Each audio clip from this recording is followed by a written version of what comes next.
विभज्यवाद YouTube channel में आपका स्वागत है। वहाँ जाके भी वो सरकार दृष्टि से मिथ्या दृष्टि से अंधा होके ऐसा ही बोलते रहता है कि हम ऐसा ही मानना बेटा है कि सब मरेंगे, मैं नहीं मरूंगा, ऐसा उनको अभी दृष्टि कारण लगता है। इसी कारण वो वहां जाके भी सोचता है।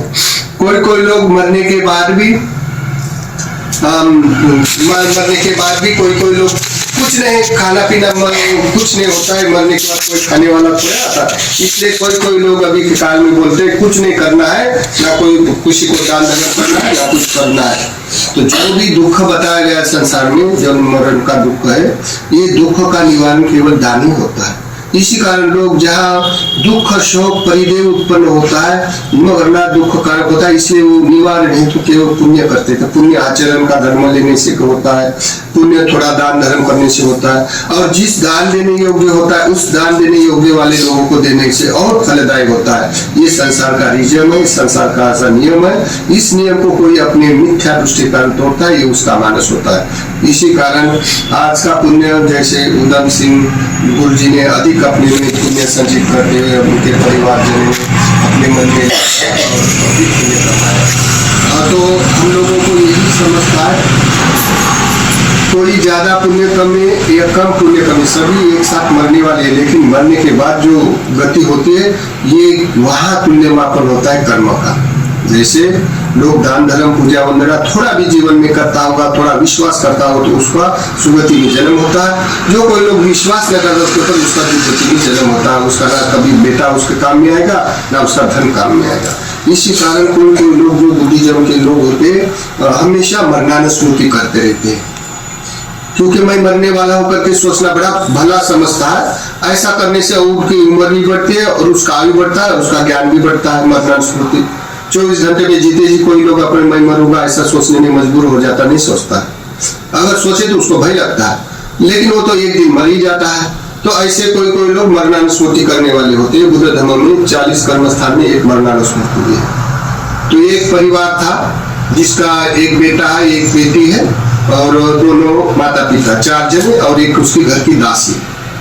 वो बाप बड़ा धार्मिक होने से रोज अपना सेवा करता था, पतिदाना लगाता था, बिहार में जाके सेवा देता था। ऐसा करते करते वो रोज अपना काम धंधा हो गया, थोड़ी पूजा खाना पीना हो गया, सोते समय पूजा करता था और सब जने बैठा था। बोलता है देखो रे, हम तुम सभी एक मरने के कतार में लगे हैं, चाहे समझो चाहे मत समझो, हम लोग मरने के कतार में हैं। लेकिन कौन पहले मरेगा ये नहीं मालूम।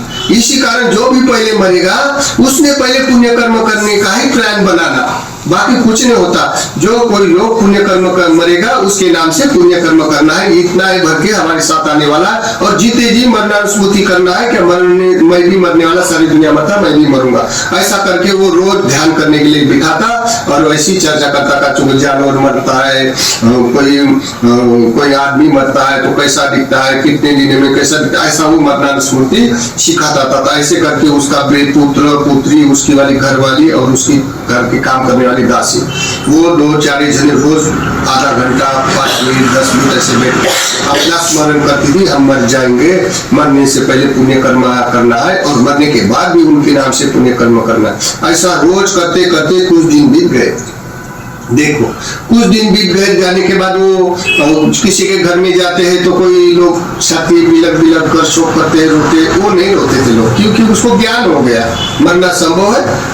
छाती पीटने से कोई वापिस नहीं आता, शोक करने से कोई वापिस नहीं आता, कि वो दुख होता है उसका निवारण केवल पुण्य कर्म है। ऐसा करके वो लोगों को बताते थे। एक दिन क्या हो गया, उसका लड़का और वो आदमी खेत में काम कर रहा, काम करते करते घास काटते काटते ये बड़ा काला नाग ने उसके पुत्र को काट लिया।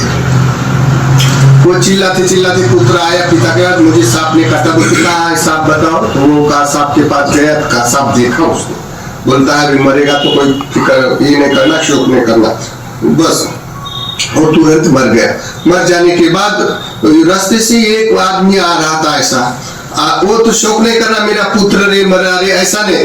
वो एक आदमी आ रहा गांव वाला, ऐसा आते आते बोलता है आप घर जा रहे हैं जी? बोलते तो हाँ जी मैं गांव जा रहा, घर जा रहा।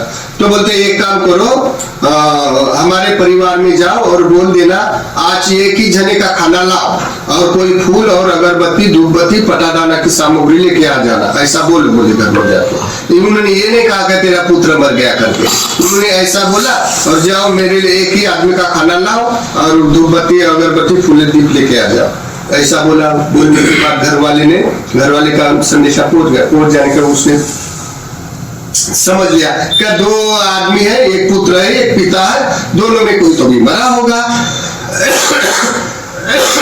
करके उसने पूजा वंदना की सामग्री लेके आया, एक जने का भात लेके आया।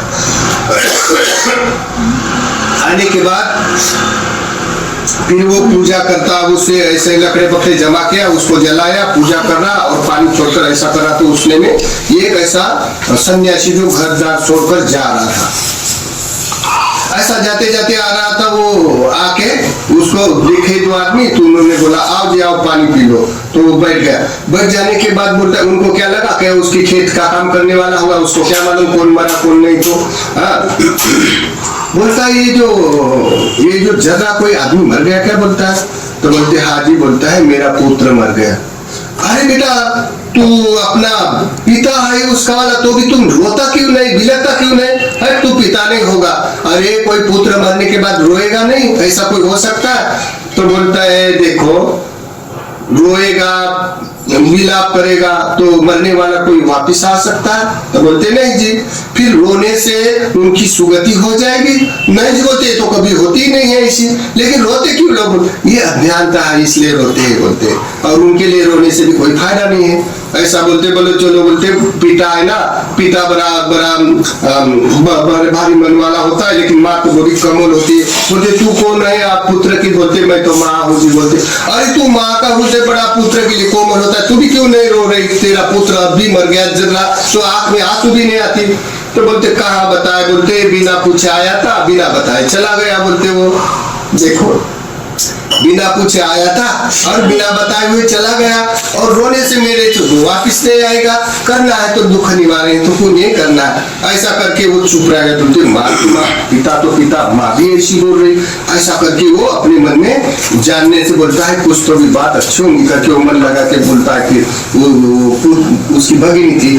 तो भगिनी को बोलता है तू कौन लगती है, बोलते उस पुत्र की। तो बोलते मैं भगिनी होती। बोलते अरे बहन तो बड़ी रोती है, उसका तो रोना जन्म भर नहीं मिटता है, ऐसी रोती है भाई के नाम से, तू तो एक आंसू भी नहीं बह रही। बोलते नहीं जी, बोलते आंसू बहने से कोई वापिस आ सकता है, सब दुनिया में देखा है।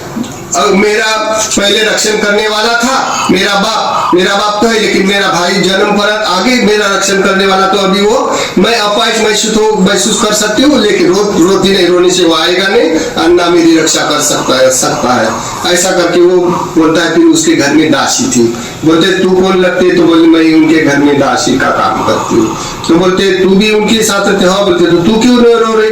तो बोलते नहीं जी, बोलते अरे तेरे को खाना नहीं देता होगा, कंजूसी करता होगा, तेरे को कपड़ा नहीं देता होगा, इसी का ऐसा मत कहो जी। बोलते हो मेरा स्वामी उद्धार मन वाला था, पुत्र जैसा मेरे ऊपर स्नेह करने वाला, लेकिन हम रोज हम यही आराधना करते हैं, मरने से कोई वापिस नहीं आता, निवारण करना ही ये पुण्य कर्म करने के लिए प्रयोजन है मनुष्य के लिए, इसलिए रोने से नहीं आएगा। बोलते वो ऐसा बोलने से उन्होंने वो आदमी ने जो संन्यास लिया था वो नया नया घर छोड़कर भाग रहा था। उन्होंने क्या बोला, आपने ये जो सुना ऐसा ऐसा होता है ये किसने सिखाया। बोलते तो गांधार देश में एक भिक्षु रहता है, बोलते उस भिक्षु ने मुझे सिखाया। बोलते अरे तुम्हारा भिक्षु गुरु है, तो वो गुरु का कौन है। बोलते सम्यक संबुद्ध है, वो तो नहीं रही अभी, लेकिन उनके शिष्य है बोले गांधार देश में, जैसे अफगानिस्तान में। तो उन्होंने क्या किया, अपना वाला पात्र चोर उठाया और गांधार देश में चला गया, यही खोज के लिए कि आखिर मरण क्या है करके, क्यों मरण आता है। अगर मरण शोक दुख देता है तो दुख बनाने वाला कोई नहीं हो सकता है। ऐसा करके वो मन चिंतन करते करते आया, आते आते ही वो भिक्षु संघ में प्रवर्जित हुआ। 3-4 सालों में वो स्वतःपन्न मार्गगामी हो गया। देखो तो इसी कारण बुद्ध धर्म में सोचना पड़ता है। क्या 24 घंटे हम जीते ना, 2 मिनट के लिए सोचो, अरे मैं तो मरने वाला हूँ, आज मरो कल मरो, मरने का कोई समय नहीं है, लेकिन मरना निश्चित है। ऐसी भी बात सोचे तो अहंकार मिट जाता है। और ऐसा बोलेगा मन में, मैं तो नहीं मरूंगा, मेरा धन मेरा सब ऐसा रहेगा और बढ़ेगा, ऐसा मन बोलता है। ये अपना ईगो सबका होता है। इसी कारण हम लोगों को, जो लोग जानकारी वाले हैं, पुण्य कर्म करने वाले, ये जानते हुए मरण अंतिम होता है सत्य, अन्य बड़ा दुखदायी है, उससे निवारण से पुण्य करते हैं इस जगत में। तो आज का पुण्य का ज्यादा पुण्य गुरु जी को जाता है, क्योंकि इस परिवार में जब जब आपत्ति विपत्ति आई है तो गुरु जी ने संभाले हुए हमने आप उसे देखे। और आज भी ऐसी वस्तु स्थिति आई तो सबने हाथ ऊपर करने के बाद गुरु जी ने सपोर्ट किया। बाकी तो कर्म करते होंगे, अगर गुरु जी नहीं बोले तो विवाद हो जाता था, लेकिन गुरु जी हाँ करके, हाथ से मिला के अपने लिए पुण्य करने की सम्मति देते और आप खुद भी करते। तो इस पुण्य से उनके परिवार का और उनका सबके संकल्प पूरे हुए और सभी नातेगण उनकी निरोगी सुखी रहे और उनके पुण्य का सभी सत्व अनुमोदन करें।